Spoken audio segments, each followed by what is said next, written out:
Good evening, everyone. This is Out of the Forest, and I'm Kaylee. This will be kind of my first video. I actually will admit that I've got like 2 other large videos that I did previously to this, but it was taking forever to load because we have really lame internet out where we live. So I gotta live way out in kind of a rural area, so we don't have great internet. So I was gonna try and make something a little bit shorter, a little bit more sweet, and kind of get to the point of why I am starting this video. Anyway, from my introduction, you probably didn't really know, like, what the hell is she gonna be talking about? Well, basically I wanted to start this video, this blog, whatever, because I have ADHD, anxiety, depression, and I'm 51, I'm postmenopausal, or menopausal, admittedly, and so there's a lot of stuff that's been going on in my life, and pretty much for about 40 years or so, that's why I named it Out of the Forest, because I've been really living in a forest.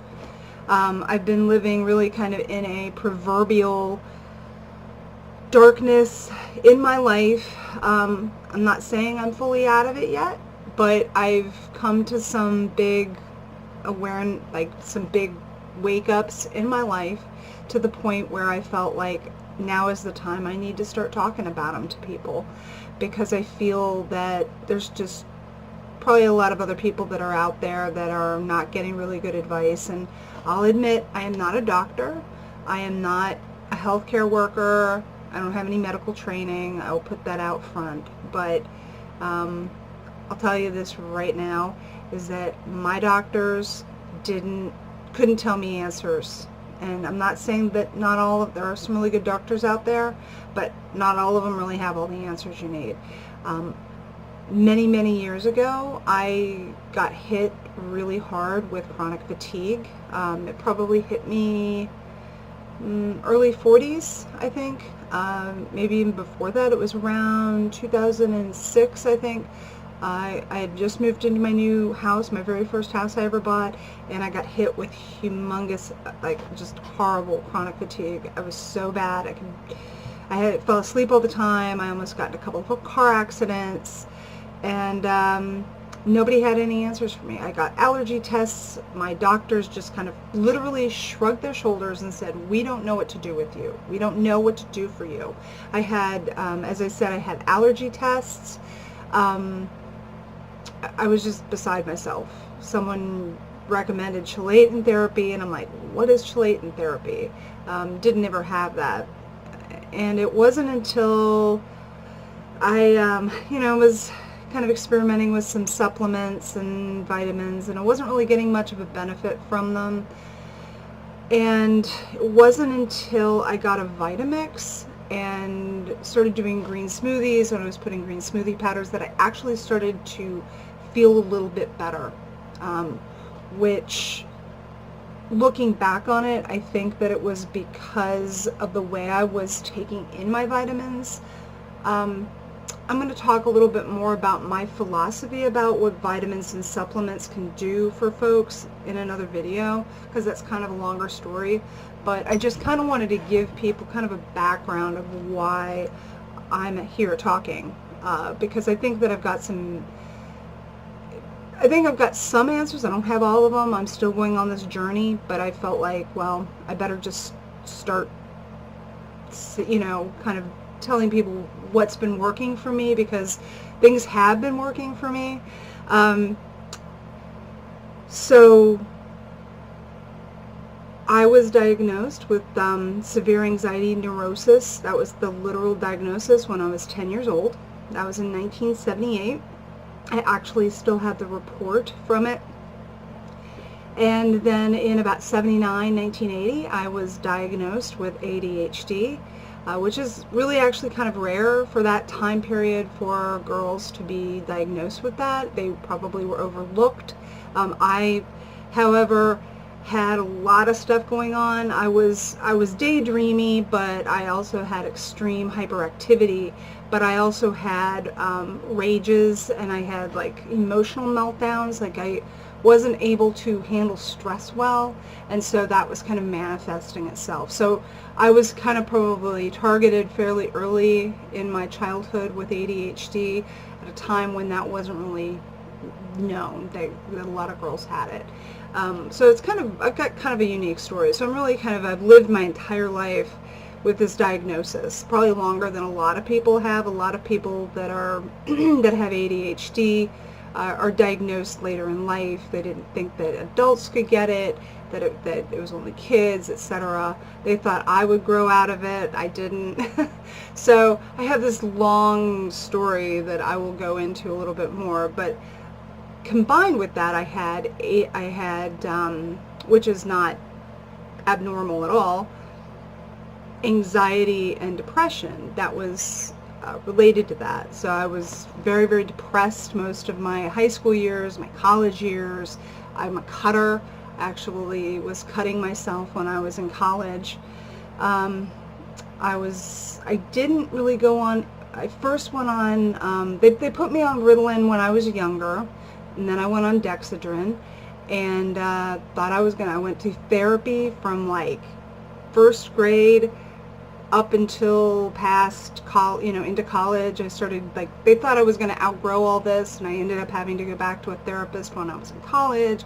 They put me back on Ritalin when I was in college, and I was suffering from, major depression and anxiety, and I really kind of struggled. I almost didn't graduate from high school because I was struggling so bad, although ironically I had kind of like a hit the wall kind of thing, and I applied myself, and I managed to pull myself literally up. Like, I mean, I got like AAA, and it brought my grade in this one class I was failing up to a passing grade. So that kind of shows you that it's like, it's not that we're stupid.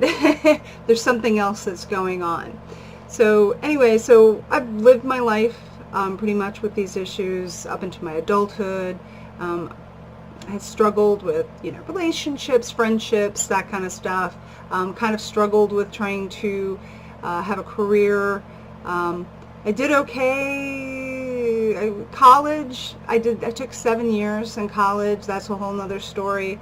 I did 4 years at one school, kind of managed along, transferred, went to another school, did fairly well, graduated, and then was still lost, but I said, well, I'm going to go into graduate school, went to library science, and I managed for the first time in my life to get straight A's in graduate school. So anyway, as I said, so that's basically my journey. And then in my adulthood, I still was dealing with anxiety. I still wasn't able to get things kind of together, and I was still having these, emotional, I just wasn't able to function. Things have never, in my entire life, I've just been plagued with these issues. And it's been a real problem for me because I haven't been able to be as successful, I feel, as I would like to be. And it's, I think, due to a lot of these things when you're dealing with anxiety and depression. And I mean, I never had major depression where I could never get out of bed, but I did have depression where I felt like I wanted to kill myself every single day. And I had anxiety, which would be paralyzing, and I wouldn't want to make any kind of big changes or moves or change jobs or do anything. It was very, very hard. It's very hard for me when you're dealing with that kind of anxiety, to be able to live your life. So then I hit my 40s, and then you got, ta-da, perimenopause, which is, again, a whole thing about hormones, and that kind of added to the mix, and that's when my chronic fatigue started, and I was just a hot mess. Hot mess. And when I had transferred and went into my second college, I had started to do antidepressants. So I started on Prozac, I've been on Effexor, Celexa. That's a whole nother story I'll talk about another time. Gained a lot of weight. I've never had a weight problem, but when I started doing antidepressants, gained a lot of weight. but managed to lose it.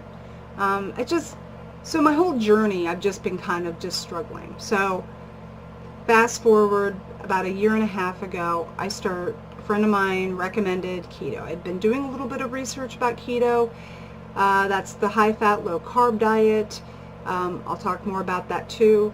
And things really started to change when I did that. I had been putting honey in my coffee. I loved bread, loved starches. I took all of that out. Before, I'd been having like crashes. Like I would put honey in my coffee, and I just was eating very badly. I was drinking, I didn't really drink that much pop, but when I'd be at work, I'd start feeling down, and so my diet was just a mess. I always really tried to eat healthy, but it really just wasn't there, and it was primarily because I was very carb heavy, and keto really shifts that, and once I did that, it was like a light switch went on.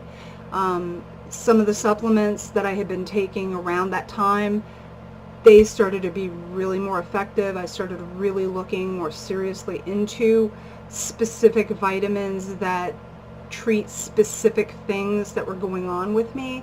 So for instance, D3.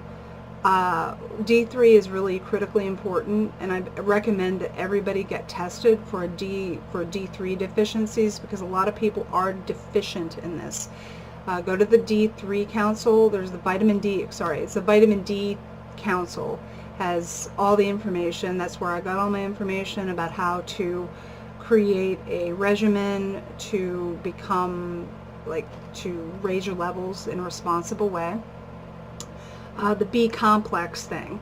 I don't take multivitamins because there's too many vitamins that you might get too much in one area, too less in another. So I'm kind of taking specific things as I feel like I need them. So I'm not getting too much of one supplement. I try to get most of them from my diet, but there are a few things that I feel like I need to specifically supplement. And B complex, a really good B complex is one of those.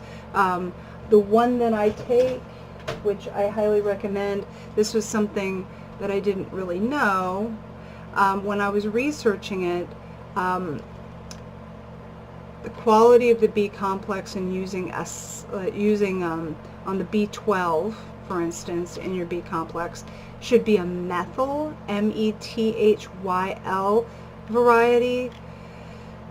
And also, this is the only one that has something called intrinsic factor. And intrinsic factor, I think it's an enzyme. It's something in your digestion, your digestive system, that helps you to metabolize some of these B vitamins. And one of the reasons why I think that I wasn't getting as much effect from the B complex is because I don't have probably intrinsic factor in my gut. Something I'm still researching, but I've noticed that this specific brand really helps. Like, I've never gotten a really good benefit from any other brand. So this one's the one I use. But that's because it's got intrinsic factor. Anyway, so long story short, that's kind of my history. I kind of went into a little bit more than I intended to, but that's kind of what I'm going to be talking about. My life, my pitfalls, things I've learned, things I'm still learning. For instance, the last couple of weeks, I've also discovered this supplement, which I'll talk about another one, ASHWAGANDHA, and it's an adaptogenic herb that is in the Ayurvedic system, and I actually really like this, and I'll tell you more about that in another video, because that actually is related to my other supplements, which of course I don't know where my bottle is. Oh yeah, here it is GABA. And GABA is the other one that actually has helped me sleep. And for people who have ADHD, GABA is really good for it. And this actually works on GABA. So I'll do another video talking more about those specifically. But anyway, I just really kind of wanted to introduce myself, kind of tell you what I'm doing. My video has gone over. and I don't know if I'll be able to upload this or not. So, but anyway, I hope that you subscribe, and I hope that I can be helpful, and I hope that you can share my journey with me, and because I think there's some stuff that I've learned that I would really like to be able to share with people, and I hope that I can connect with other people that maybe are going through this stuff, and we can work on this journey together. Thank you. Remember to subscribe, and I thank you very much for joining me.